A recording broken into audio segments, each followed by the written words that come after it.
បាទពុកម៉ែបងប្អូន ពេលនេះខ្ញុំបាទសូមមកបង្ហាញនៅរុក្ខជាតិមួយមុខទៀតហើយ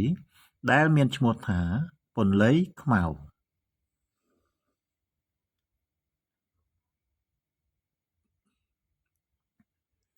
ហើយ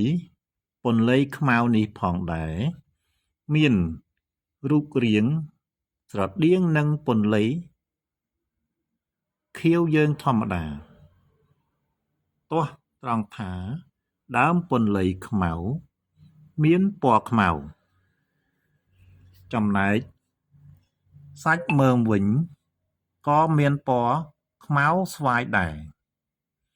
ពេលនេះខ្ញុំបាទមិនបងអង្គយូរសូមជម្រាបជូននៅអត្ថប្រយោជន៍របស់ពន្លៃខ្មៅតែម្ដងការព្យាបាលឫសនិងមើមបុកបំពកព្យាបាលថ្លោះក្រិចហើមជាំខៀវ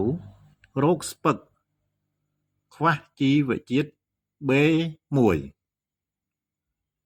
ឈឺសាច់ដុំដាំផឹកឬប្រើជាម្សៅព្យាបាលរាំងរដូវឈឺចង្កេះដេកបន្លក់មិនឃ្លានបាយ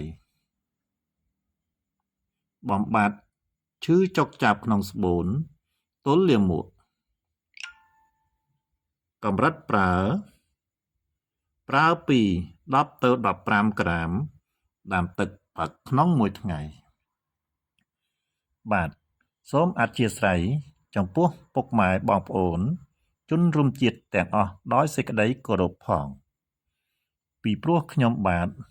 មិនបានថតផ្ទាល់អំពីរុក្ខជាតិពន្លៃខ្មៅនេះទេសូមពុកម៉ែបងប្អូនអធ្យាស្រ័យ